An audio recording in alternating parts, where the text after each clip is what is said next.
Good morning. My name is Caitlin, and as you can tell, I am getting sick. So, I don't sound the best today. I'm probably not coming into work tomorrow. I felt like I had to come in today because I have a tour scheduled, and someone else is already out, so we're kind of spread thin, and it's like, ugh, I don't want to leave, no one. So I'm just gonna at least get through the tour. Maybe I'll head home early. I don't know yet. I tried to go to CVS to get some cold medicine, and they were closed. So that was 15 minutes of my life I'm never getting back. Yeah, it's been a day.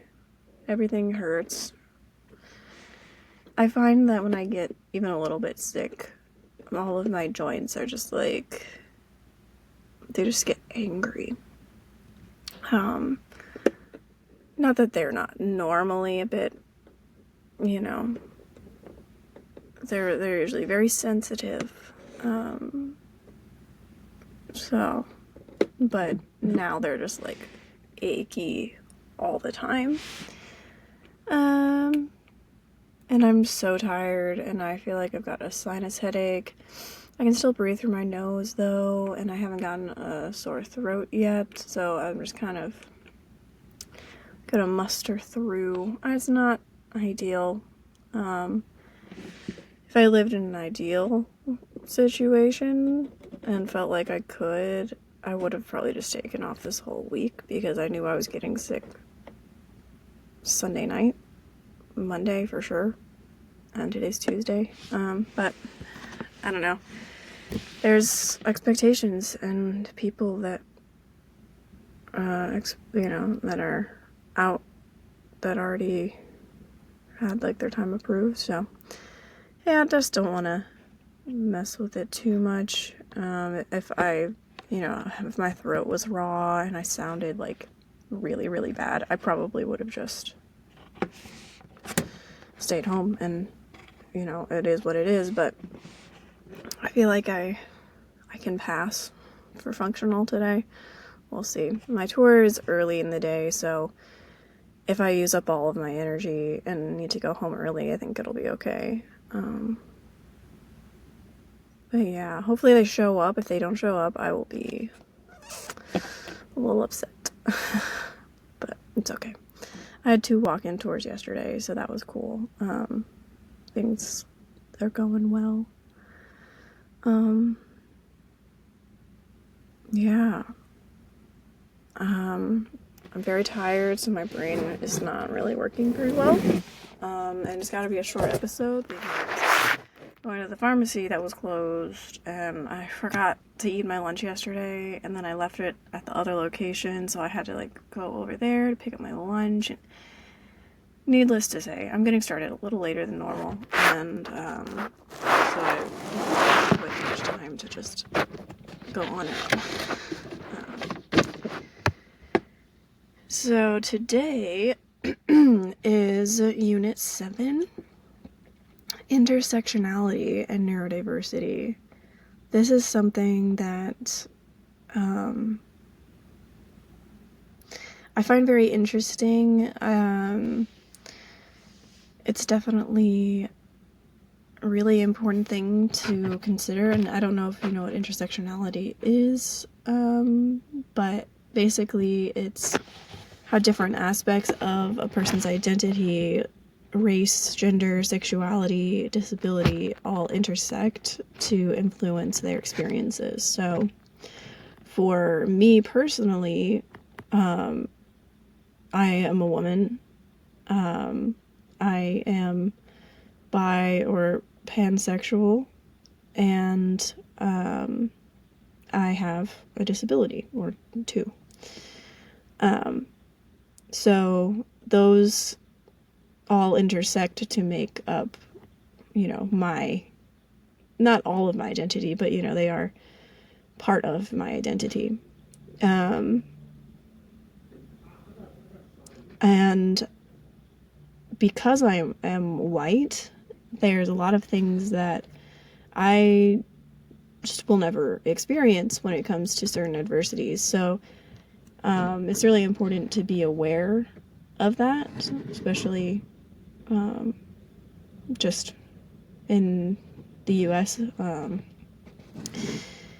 There are just, certain things that I will never have personal experience with, which is why it's so important to listen to people of different backgrounds and what their experiences are like and believe them.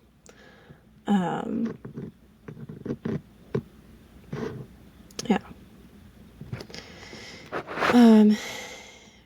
Next on my notes is understanding intersectionality helps us to address unique challenges faced by multiple marginalized identities. So for me, because I'm white, it doesn't really affect me that much that I have, that I am, bisexual or pansexual or however you want to label my sexuality. Typically, it doesn't really affect me much. Because I'm in a straight presenting relationship, that, I don't really experience the adversities of that.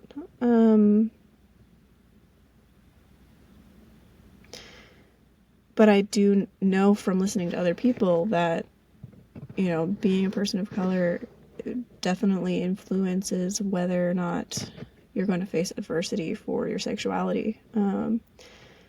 When it comes to disabilities, I don't really know a whole lot about racial intersectionality, but I do know that it doesn't really matter what race you are. A lot of things just aren't accessible. They're supposed to be. They kind of, sort of are, but not really. Like, the place that I work at, I've been thinking about this a lot recently. They have no automatic doors at the one location, so if you have a wheelchair, you still have to physically open a really heavy door, or two sets of doors. So that's automatically a barrier. And then at the other location, they have automatic doors, but not to our space, only to the main building, not to the suite that we have. Plus, you have to go through a door that is not automatic to get to the elevator that takes you up to the main entrance, and most people don't even know is there. So it's like really not that accessible, at least for wheelchair accessibility. I don't know. I have thoughts. I know they're expensive to implement, so I think that's one of the main reasons why it's not a priority. And unfortunately, until you have someone who it personally affects in your life, most people don't even think about it. So just because we don't have anyone that's currently trying to use the space that, has a wheelchair meriting disability, which again, you can use a wheelchair even if you can walk sometimes. But if you can walk sometimes, you can probably open a door for yourself. But it's still like just making those assumptions. But the reason why we might not have people is because they can't get in. They take one look at the fact that it's not accessible and they're like, well, it's not even worth me trying. So it could just be that the barriers prohibiting anyone from even coming that would need those changes to be made. So anyways, yeah, I have strong feelings on that. And then gender. I mean, I have not experienced as much gender adversity as some people, but there is kind of this systemic um, patriarchal beliefs, I guess. A lot of sexism is internalized by women because we've just grown up thinking that this is the way that things are, and we know that our perceptions of reality affect reality. So it's, you know, we're improving things, I would say, as a society on what it means to be a woman, how gender norms traditionally are really harmful sometimes. But I think sometimes in our effort to fix some of those issues, we've actually made some of them worse, where we, instead of saying, yes, women are equal to men and we should give them equal say and we should listen to them, and we're kind of also saying, well, women should behave the same way as men and should act like do the same things as men, and basically you should be capable of everything a man is capable of because you're equal in value, and that's not at all correct. Like, women have totally different bodies. We have totally different hormone cycles. We are not taking care of our needs at the same level as men have been able to. Our society is very much still structured to that of a man's physiology and hormone structure, and I mean the 8-hour work week and 8-hour work day, 40-hour work week, having the same schedule every week, that is very much tailored to a man's biology, not a woman's. Women have cycles monthly where if we were able to take off, 3 or 4 days during the beginning of our period, then we would actually be more functional the rest of the month. But that's not considered something that places have to allow you to do as a woman. There's no flexibility in schedules in a lot of places. I mean, I know where I work there isn't really. And I'm not saying that it's their fault. My company that I work for is like 14 people, and that's in all different sections of the company. That's not like, I work with the same 4 people every day. It's not their fault that this is the system. They've implemented that system because that's what everybody else is doing. That's what everybody's always done for, as long as any of us have been alive. It's what people expect. And it's just, we're trying to equalize women's value by equaling their abilities and just like, I don't know, I pretty much already said what I mean. We are different and we have different needs, and those should be valued just as much. And that's what true equality in value means. So yeah, I feel very strongly on that as well. But it's hard to convey that when one of the owners is a woman. And I think that she probably believes that she's doing the best that she can, and there's no way that we could possibly change the system that much, at least not in one company. And I get it. It's a really tough place to be, and I can't imagine the things that she's faced to become a business owner as a woman. So, I'm not trying to put any blame on anybody in particular,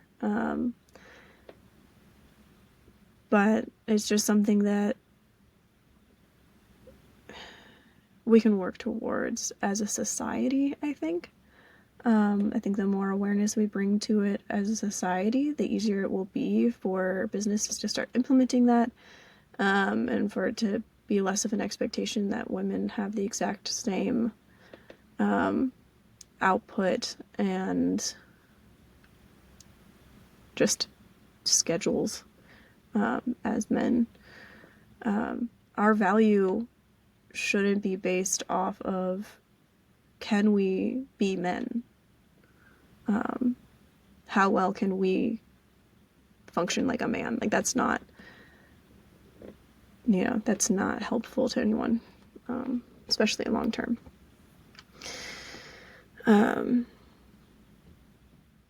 But it's also not to say that women aren't completely capable of doing amazing things that men could never do. It's just valuing both of those things equally. It's an equal value that we need to strive for. Yeah. Next on my notes is lack of access to resources, stigma, and compounding discrimination may be shaped by systemic barriers. So, when it comes to disabilities, like I was saying, generally, if you have disabilities, you're not necessarily going to be out there fighting for accessibility 24/7 because you physically can't do that.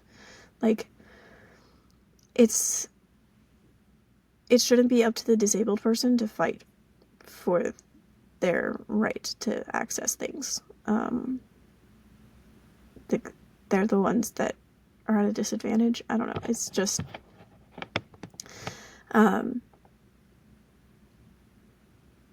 yeah. There needs to be like more of a connectedness and openness, and I think we definitely don't have that in the US, especially where we don't have that neighborly compassion, really. We have such a diverse country when it comes to all of these different things, but we tend to segregate ourselves, and we're not open to hearing other people's experiences and perspectives, and it creates a lot of barriers for people, especially if they're in marginalized communities where they don't have the wealth to access things like healthcare or other support systems. So, and the more of these different aspects of your life are in the minority, the harder it can be to access the care that you need. And so we really have to stop looking at it as each individual thing and look at our society as a whole. Why are we separating and parting everything out? We need to look at the individual as their whole person, every aspect of them, and everybody is, extremely complex, and we can't just fit every single person into a box. And we should be accepting of whatever forms people take as long as they're not hurting someone. Understanding how different forms of discrimination intersect to create complex challenges, and implementing practices and policies that consider intersectionality to create equitable and supportive environment for all communities. So, really opening up those resources to the underprivileged communities, places that traditionally have not received the same level of care.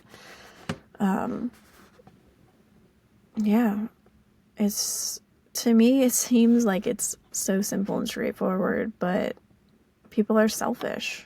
And I think that a lot of that is shaped by our lack of understanding and willingness to be open, because I think as soon as you start kind of opening your mind up to other people, other perspectives, it's kind of hard not to have empathy.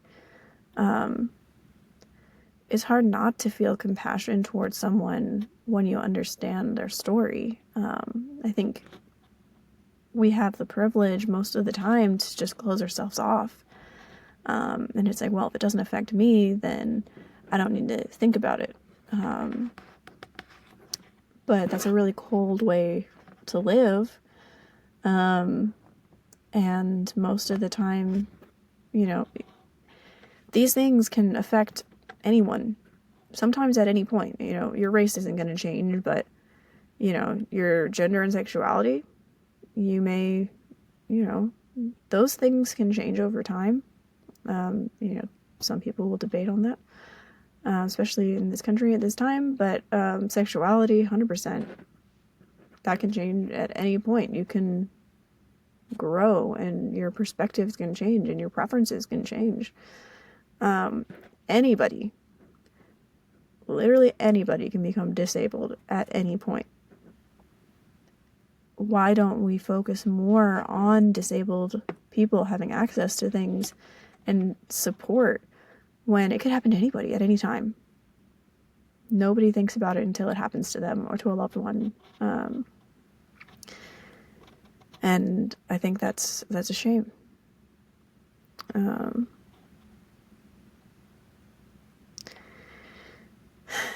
Yeah, we need to provide accessible resources, and collaborating with neurodivergent individuals from different backgrounds to help improve inclusive practices and meet diverse needs. So basically, we need to be more open and listen to people, listen to other people's perspectives. How does being neurodiverse affect different groups of people? I know that for me, because I am able to work, and my parents were able to make enough money to support our household, that I haven't faced a whole lot of adversities when it comes to my neurodiversity. I was undiagnosed until this year. My parents, my mom believed that it was more beneficial for me to be homeschooled, so she sacrificed an income. They both sacrificed an income for that, which honestly probably was the best thing for me, considering my neurodiversity. I was able to get that individualized care, even though financially we may have had more hardships, and we did, but it was worth it to them to ensure that I was being cared for. So, I understand I'm very privileged in that, but not everybody has that option. Not everybody has that ability. Both of my parents are college educated. If they weren't, they wouldn't have had the money to be able to do that, most likely, unless they went to trade school. So it's just,